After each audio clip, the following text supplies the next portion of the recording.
শোন ভাই, তোর দোকানে যে বোতলটা রেখে যাবো, ঘরে সবাই আছে, হ্যাঁ? আর যাওয়ার সময় একটা জল দিয়ে একটা গ্লাস দিয়ে যাস। আমি এলাম, টাটা। দাদা লোক কোথায়? দোকানের লোক নেই, কি লাগবে বলুন? দু প্যাকেট চিপস, একটা বিস্কুট আর একটা ইঁদুর মারা ring। ও, দুটো চিপস, ঠিক আছে, হয়ে যাবে। 70 টাকা খুচরো দেবেন। এই আজকে এসেছিল রে? হ্যাঁ, চুড়িদার না টপ? কেন তোর সাথে দেখা হচ্ছে না? আরে না রে, দুদিন ধরে তো দেখাই হচ্ছে না। সেদিন তো ওরা আমাকে দেখে মুচকি হাসলো। কালকে ক্লাব বন্ধ থাকবে, সবাই তোর দোকান থেকে ফর্মগুলো নিয়ে যাবে। এই 1000 টাকার বেশি দিতে পারবো না। Biscuit, lozenges, cold drinks, chips, bhujia, বাড়ির পিকনিকে, তারপর হলো ক্লাবের পিকনিকে সব তোর ওখান থেকে নিয়ে যাবো। আর তুই এখানে খাতা কলম নিয়ে হিসাব করবি, হ্যাঁ? পাড়ায় দোকান তুলিয়ে দেবো, ঠিক আছে? টাকা বাংলায় আছে। আরে ভাই, এখন সোশ্যাল মিডিয়ার যুগ।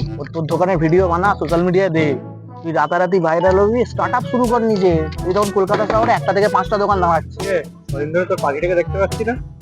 ওর চকলেটের কত হয়েছিল হিসাব করে দে। আমাদের ব্রেকআপ হয়ে গেছে, আর বলেছে তোর দোকান থেকে চকলেটও নেবে না। তুই কাল কি হয়েছে জানিস?